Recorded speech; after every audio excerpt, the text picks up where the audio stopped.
y'all can tell I'm so excited today. I have an honored guest, and it's really my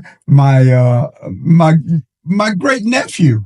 And I'm telling you, it was such a shocking surprise that he would come down to visit his Uncle Bobby. But let me tell you a little bit, and I'm going to introduce him, and then I'm going to introduce him, and I'm going to give him the platform because I think he has a testimony, and I just want him to say it because we're actually entering into a new America, and we've got to hear new minds, we got to hear new understanding, but the focus is going to be the family.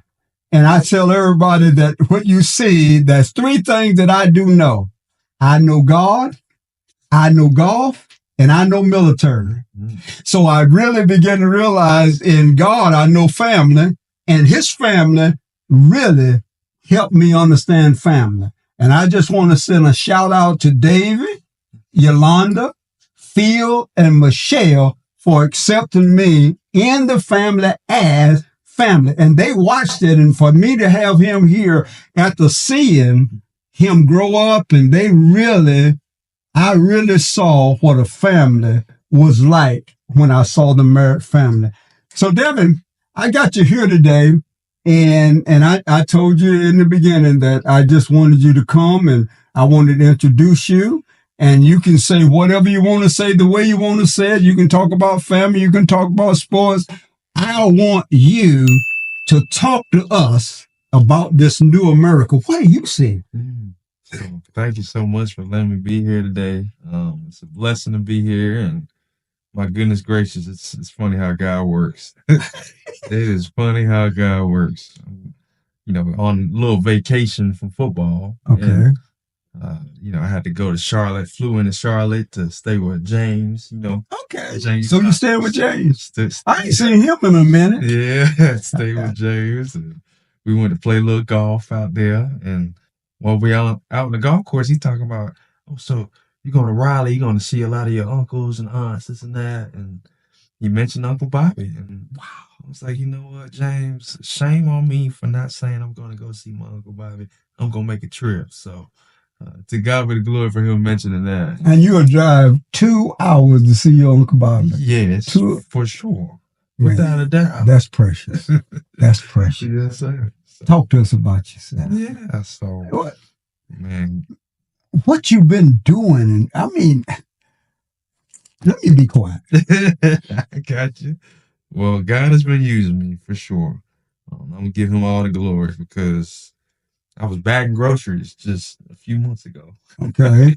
Not that, there's anything wrong with that. And, I was fired from a job, but I'll go ahead to kind of beginning of everything, if that's okay. Okay, that's fine.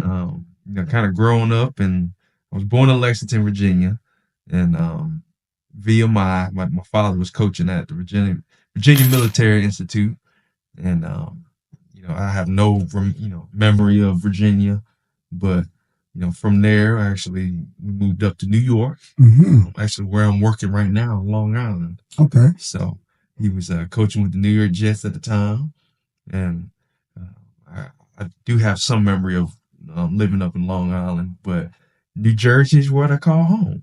Okay. So he actually got a job with the New York Giants in 2004. So it's crazy. If you don't mind me, I'm a kind of backtrack a little bit. Okay. Too. Okay. My parents are from North Carolina. As you know, my dad's from Raleigh. My mother's from Charlotte. She's from Salisbury. They met at NC State. So my dad was on the football team. My mama was a Delta, plays in Delta. My roommate had plays Delta, the sorority and the D9. So that's how they met at NC State. They got married and had all of us. And, from there, North Carolina's always home. So even though I grew up in Jersey, North Carolina's always home. But so where do you plan to make home? You don't know yet? I don't know yet. Okay. I love North Carolina, though. Oh, I heard something the other day about Disney's coming to North Carolina. Did anybody hear about that? No telling. Yeah. Apparently, Disney is coming to North Carolina. Wow. I was like, okay, well, I don't know about staying up north anymore. I think I might need to stay in North Carolina. So apparently in Asheboro, they're trying to bring Disney, so that'll be interesting. That'll bring a lot of people to North Carolina. Good. But Jersey was different. I grew up in an Italian town called Nutley, New Jersey. So I don't know if you've all watched The Sopranos, but it's a TV show about the mafia up in New York, New Jersey area. So Nutley is a small town where a lot of the mafia's grandchildren they ended up moving to Nutley, and they had like 10 pizzerias on one street. So I was one of the oddballs out in that town for sure. Grew up different than everybody else. So that was interesting growing up there. Had a great time though. Learned a lot, and it was very interesting. That's all I have to say. Thankfully, I had a great influence with God at those schools. I'll never forget. I had a coach. His name was Coach Vic. He had an FCA, Fellowship of Christian Athletes, and I would always go to FCA, and I was always active in sports, whether it was basketball, football, soccer, baseball. Wasn't good. But I played. I stayed active. But Nutley was, it was an interesting chapter in the book. I don't have a whole lot of friends from Nutley, but I have a few, family members I'll say from Nutley. I have a best friend called Devin White. He's an engineer out in California. So he's it's funny, we were the two black kids on the football team. So you've seen that side of life. Yes, I've seen that side of life. It was very interesting, but learned a lot at an early age, which is good. I then went to a college called Averett University. It's a school in Danville, Virginia. That's interesting. Surrounded by Confederate flags. So once you go into the town, you see a Confederate flag. Once you go to get something to eat in the middle of the town, you see Confederate flags. And as soon as you leave, you see Confederate flags. So did that help shape your growing up, or help shape your perspective of America? It definitely did. And I say it did because I'll be real, Uncle Bobby. I was a rebel in high school. I was Black Panther, Black Pride, and Black is beautiful. I was all which is not wrong, but I was very militant. Malcolm X and I can understand. Thurgood Marshall and W.B. Du Bois, all of them, they were people I looked up to. Man, so I'm hearing you say that. Then what I have actually developed in the science, biotechnologics, and what I do, because my experience was this, that I wanted to find out how did slavery come into being? And I really wanted to write my first book about slavery. Oh, wow. But the Lord wouldn't let me do it. I had to write Transitional Reality first. Because my book, Transitional Reality, it actually changed me. And that was God's idea before he would show me what slavery was all about. Oh, my. So I've written all of that. That was my second book. So coming up out of where you went to college and seeing what was there, then you recognize some of the things that's happening even now. Yes, without a doubt. How did it affect you? Well, it woke my eyes up to a lot of stuff. And Christ helped you? Sure did. Sure did. And with Averett, just recruiting wise, why would I go to a school with Confederate flags everywhere? Why would I do such a thing? But there was a head coach. His name was Cleve Adams, and great man of God. Great man of God. His slogan was BAM, and he always said iron sharpens iron. BAM was be a man. Be a man. But iron sharpens iron. He used to always tell us iron sharpens iron. He was in the Word of God a lot for us, and he latched me on to go to Averett University for sure. So he was a black head coach, black defensive coordinator, and a black offensive coordinator. So that helped me out a whole lot. Good. But Avery was an interesting experience. Okay. I kind of drifted away from the Lord. Okay.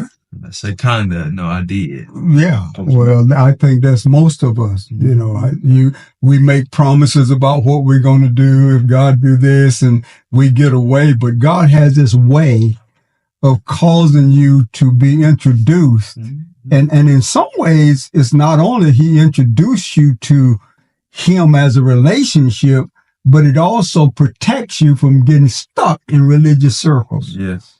Because one of the things that people realize, and I realized that that I was baptized in liquid love when I first met the Lord, and it was really in your grandfather's church. Wow.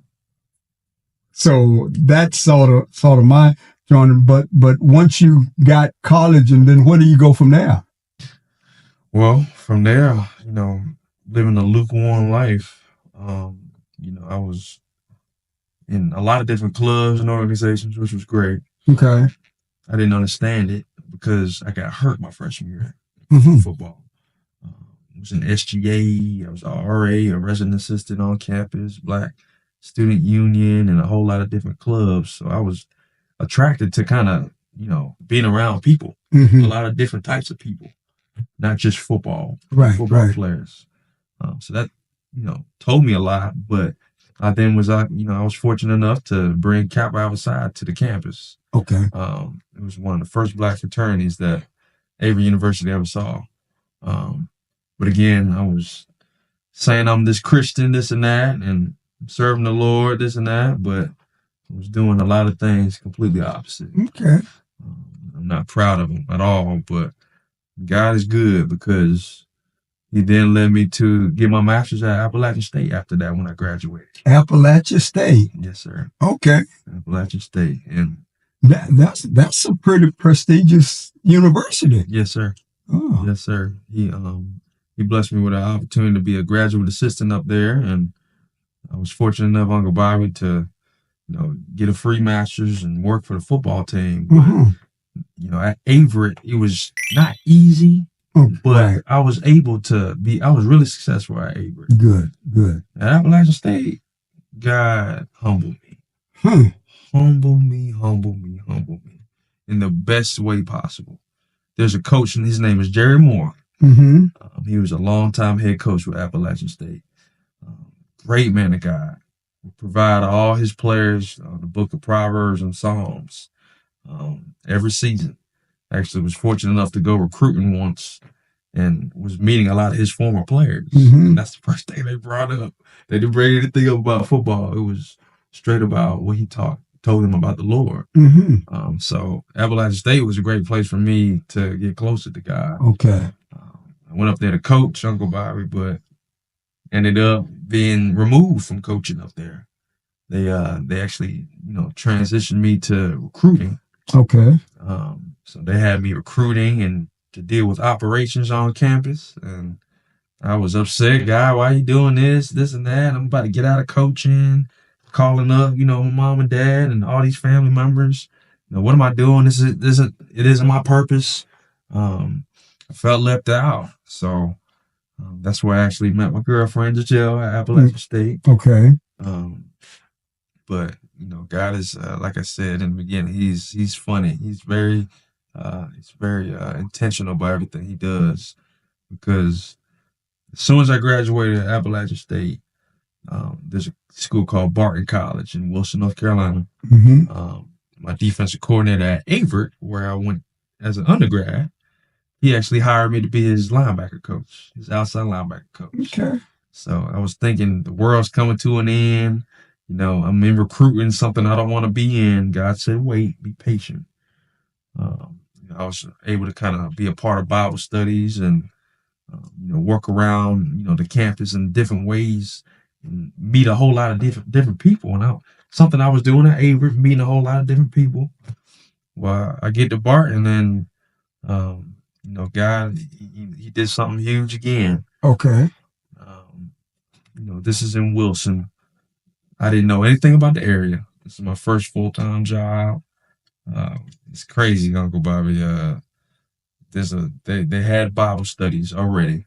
but I was able to start a Bible study there. I Mm. was able to help start a Bible study because I wanted the players to have their own player-led Bible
study. Okay. They had, they had been doing a little bit of it on campus. I was Mm-hmm. like, guys, let's come down here to the facility and let's go ahead and just talk about the Word of God. And a lot of them would lead sermons, and we would kind of break bread and talk about the Word, and that was a big part of my time at Barton. But again, with lukewarmness, crazy. As soon as I got there, they knew I was a Kappa. They knew I was a member of Kappa outside. Mm-hmm. All these players, all the football players, they were asking me, "Hey man, can you bring Kappa here? Can you bring Omega Psi Phi here? Can you bring, the Deltas, the AKAs, this and that?" Um, I was like, man, I'm trying to focus on football. I'm trying to focus on coaching. I'm trying to focus on, these Bible studies, all this and that. But, something, my own understanding got in the way of Mm-hmm. God's way. Proverbs 3, 5-7 talks about, you know, trusting the Lord with all thine heart and don't lean to your own understanding. Because wow, did Mm-hmm. I ended up wanting to, pledge these guys Mm-hmm. for Kappa players. I was like a Bobby, I kid you not, uh, pledge these young men I had been a dean prior at Averett University, and it's crazy, but I ended up getting fired from Barton for it. One of the students' girlfriends, I should say, she actually went to the college and said that I was hazing those young men. So, it's funny. It wasn't even football related. I'm up here doing Bible studies, this and that. But it's amazing how that works. So what did you perceive that was happening with you, and what direction was it sort of pointing you to that you thought? I thought jail was where I was headed to. Oh, I thought I was. So you had a deliverance kind of thing. In other words, it led you to a place that you knew you had to do something different. Yes. So talk to me about I don't know. Talk to me about your mother and dad and how they were influential in you. I know they were influential in you turning back. Yes. And I know your grandfather Phil, I know he was influential. How did that happen? Yeah, so I always go to them for counsel. Okay. For sure. And now you got Uncle Bobby. Now I have without a doubt. To God be the glory, for sure. It's amazing. I wish I was going to you at that time as well. Well, timing is always right. Right. You are. Timing is always right. That is true. That is true. As far as, their counsel, they were telling me not to do a lot of things that I chose to do. Quite naturally. Being disobedient, and whenever that, the bad things happen, they just told me to trust in the process. And trust in, the Lord's plan. They didn't want me to give up. Thankfully, they just uplifted me in the word. Okay. So that was really influential for me because I was working at Dunkin' Donuts. Yeah. I was working at Target, Walmart, and Food Line. So from coaching and I'm about to be this big coach, this and that, God, said, go ahead. So sit down and listen to me real fast. So what we're going to do, we're going to help you have another direction if you desire it. Yeah. That's why I'm talking about Kingdom Golf. When did you get interested in golf? Oh, my goodness. Woo. Golf is something that's back in elementary school. Actually. Really? Loved golf. So growing up playing video games, I love video games. And your dad loved golf, because one of the things that I realized with your dad is that whenever football season is, he don't bother golf. Right. And whenever football season is over, he don't want to hear football. Correct. The sport switch. I learned that. I learned that, and that was matter of fact, that was beneficial to me because to see somebody that disciplined. I mean, football, I'm all football. Once football season's over, hang them up, got my golf clubs. Don't talk to me about football while I got my golf clubs. Don't even have it on the TV. and that showed me how disciplined someone in sports had to be. Yes. If you're going to be excellent. Yes. It also showed me that when I watched him play golf, it was like he was so disciplined in it. And I watched him. And what I watched is that he would walk into the clubhouse and just say, "Hey guys," and it would just demand attention. And I said, there's something in him that he probably don't even realize. Right. that it's just an aura about him. And I see that same aura in you. And I saw whenever I would go play golf that you would always be ready to go when they got ready to play golf. Right. So that's what caused me to write this book. Because in this book, I saw that it was something that was a character evaluation. And what I saw in it was your dad. I actually saw him walk out what was in this in this book. So one of the things that happened was that I developed the twosome, and the twosome was so that you could actually build a relationship on the golf course.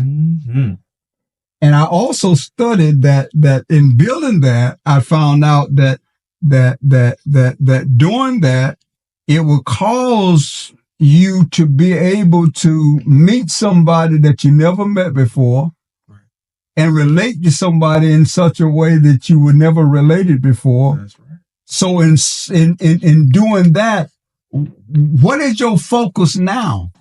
As far as what are you doing now? Coaching? Yes. You've been asked to coach where? Up in Long Island University. Okay. So God gave me an opportunity to go up there to New York City, and what's gonna be your focus? Character building within players.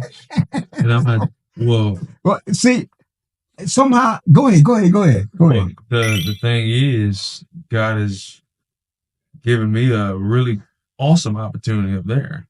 Wow. Because it's not about just coaching football. Now, I talked to you about Bart with those Bible studies. Okay. I'm pretty sure you all know who Donnie McClurkin is. Yes. The singer, the gospel singer. He's a pastor up there in Long Island.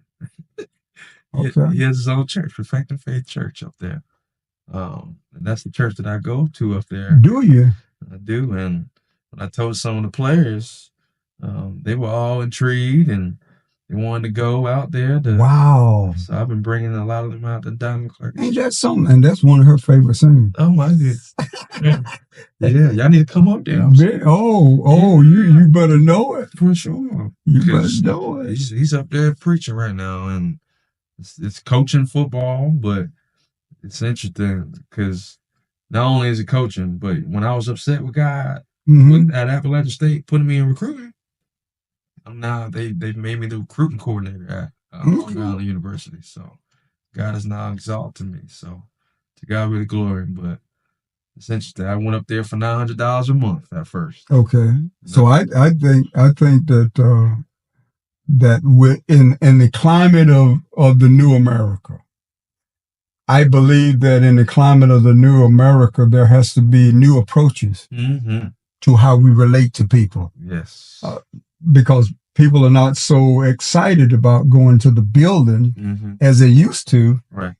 But they're going to have to realize now a relationship with God is a lifestyle. It is. And so doing it as a lifestyle, you can do it with more ease and not necessarily have to compromise what you do in your expertise. That's right. That's why I say God in golf and military, because really God has me be able to relate to people, and golf helps me have pleasure while I have a relationship, and the military is my expertise. That's all I know. Right. So if you had to develop that, what is it all you know? God, sports, and whatever you do. So in a lifestyle. And so when you look at that, then you said something about character development. So when you look at what I presented here, I believe it's going to help you be able to do that. Without a doubt. Talk to me a little bit more about what's your focus going forward. Without a doubt. So, the focus going forward really is, of course we all want to, work your way up within the business of football. But it's something about seeing a young person grow as far as how he's treating people every day. Okay. In football, you see a whole lot. You're talking about golf, right? Okay. In football, you have kids from a whole lot of different backgrounds, as we all know. So where's you really love football? That's about football. If that's what you know. I don't know a whole lot about football. Matter of fact, I wasn't even into football until I found out about your dad.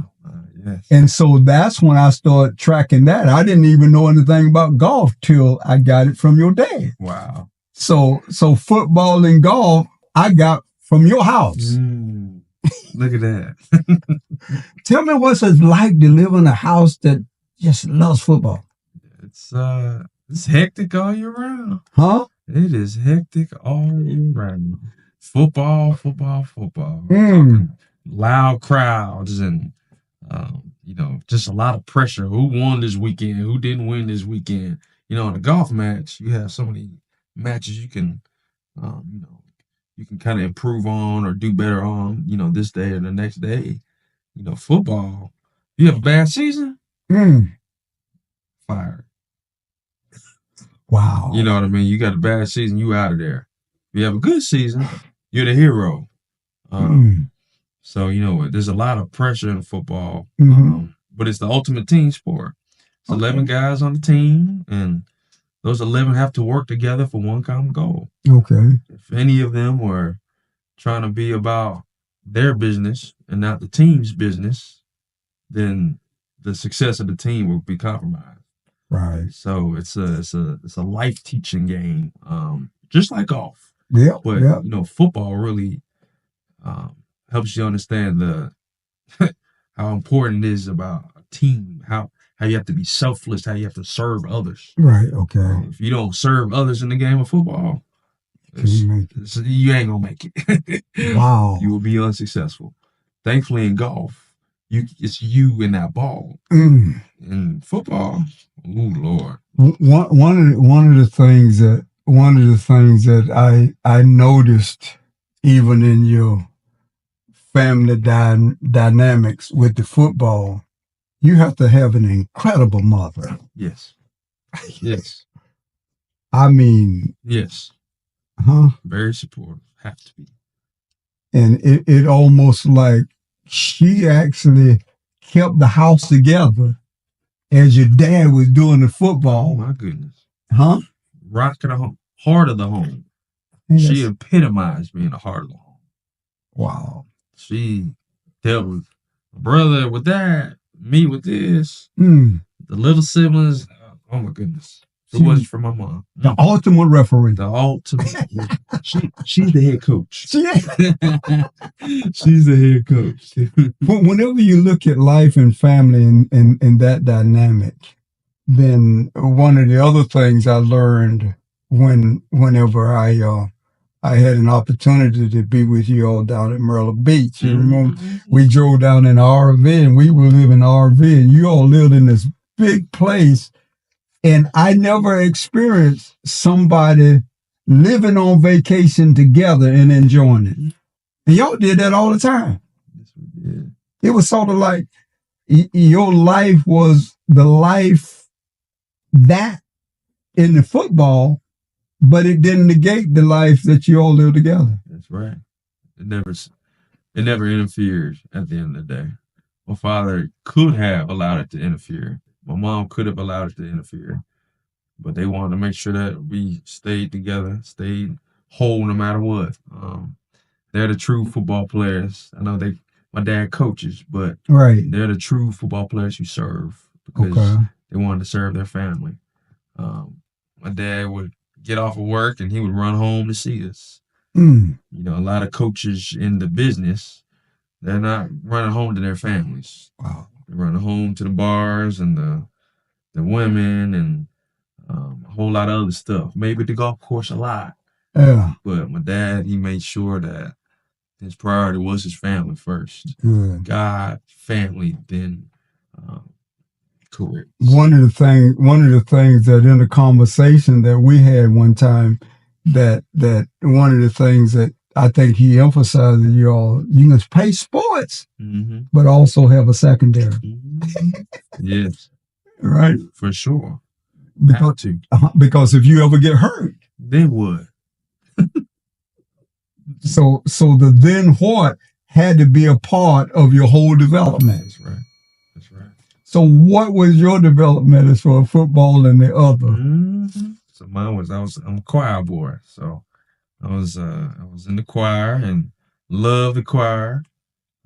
That was my second home. So that actually, just growing up in the choir gave me a loving for music.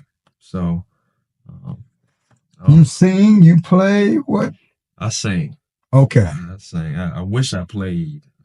If I could go back in time, get on that. I can still do it today. I don't know why I'm saying go back in time. Okay. I would love to play the piano or something, but I'm a singer. That's my instrument. Your brother plays. Does he play? So my brother was he was in the band. I was on the football team, and he was in the band. Okay. So he was a drummer. He did the saxophone. He played a few different instruments. So Okay. he's also acting and directing now. So he's in Greensboro and doing an amazing job over there with directing. And you all normally spend some time in the summers that you sort of gather family together so you can learn family. That is correct. That is correct. So the heartbeat of your life is family. 100%, 110%. Love being able to get together with the whole family because there's so many different ideologies. It's not just football. It's my brother with acting. It's me with coaching. My little sister, she wants to be an interior designer one day. So it's a whole lot of different, mindsets, which is a blessing, and it just helps us all out at the end of the day. So with all of the, I'm gonna go there with this. With all of the activities and the Super Bowls, how do you deal with that? Wow. Yeah. So just be there with Dad. Mm-hmm. Understand? Really, just looking up. I'll be honest. Good. Just looking straight up, like, wow, you said this was gonna happen, and it happened. Shocked. Everything else is just okay. Yeah, because like you said earlier, my father he spoke his Super Bowl rings into existence. Yeah, he did. God told him about what he was going to be able to do, and they were able to accomplish it. So when he said it and it was happening, it was just kind of like, okay, God. All right. Yeah, because I knew when he was in transition with Coach Kaufman. Yes. He called us and we were praying about it. Wow. Yeah, and so we was praying about it, and Mildred had a vision and saw in a vision that it was a packet that it was going to be offered him. Oh my goodness gracious alive! And we took and we prayed for that, and wow. That's something else, because it was the bad guy on the other team. We were with the Giants. Yeah. The bad guys were the Eagles. Coach Andy Reid with the Eagles. Okay. So a bad rivalry in football. The Giants and the Eagles. They used to beat us a lot. We would beat them sometimes, but Coach Andy Reid was the man that ended up hiring them with the Chiefs. Oh, okay. That's how it ended up. So he is very funny, very intentional. The coach. Yes. Okay. So in your coaching, you're not going to do any playing. No playing. Those playing days are over. Can't do it. And you're talking about playing around or like actually playing? Yeah, playing. I mean, in coaching, you have to teach the moves. Correct. But as far as playing the game, no more playing the game, but making sure that you influence others to be all they can be. That's right. Pushing them to their limit. So it's mission, men, self. That concept sound familiar? In other words, the mission, we're going to win the game. Yes. Men, we got to take care of the people. Mission, men, and self. And I do it with selfless service. Yes, sir. That's military. I love that. That's really mission. Matter of fact, what people don't realize that leadership and love is the same principle. You can't teach and coach people if you don't love them. You got that right. Because you love them and you want them to do the best. Right. Not only do you love them that you want them to do the best, but you want them to know you care about them. Right. And if they know you care about them, then they're going to be excellent in what they do. Well, yeah, playing harder for you. See, and that's what I experienced in the military. So what else you want to talk about? And if you don't mind, I know this is your podcast. Go ahead. I would like to kind of talk about your military experience, if possible. I would love to.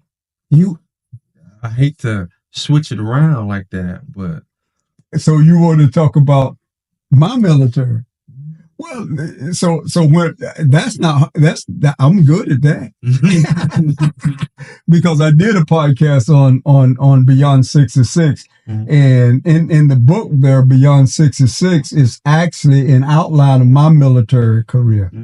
The truth of the matter is, I joined the military in New York. Look at that. Yeah, I went to New York and I was staying with my sister there, and I worked several jobs in New York. And I made God a promise, just like everybody else. I knew that when I made him a promise, I just wanted to get out of New York. So I ended up going into the military in 1967. And in 1967, I went to Fort Gordon, Georgia, where I had basic and advanced infantry training. Wow. I left there. I went to jump school in Fort Benning, Georgia, became a paratrooper. And becoming a paratrooper, the first five plane rides that I had, I jumped out for my qualifying jumps. Wow. So I was shocked by riding a plane, and I was also shocked by jumping out. But I left there, had 10 days of vacation, and then I ended up in Vietnam. Oh, my goodness. South Vietnam as a 19-year-old. Thank you for your service. So in that, I tell people all the time that whenever people talk about war, because they said that Vietnam was a conflict. But my analysis is, if people are dying, it's a war. So in all actuality, when we came back from Vietnam, it was as if we had to deal with issues in the war. And when I served in Vietnam, I was with 4 blacks and 4 whites. We call ourselves the Hellcats.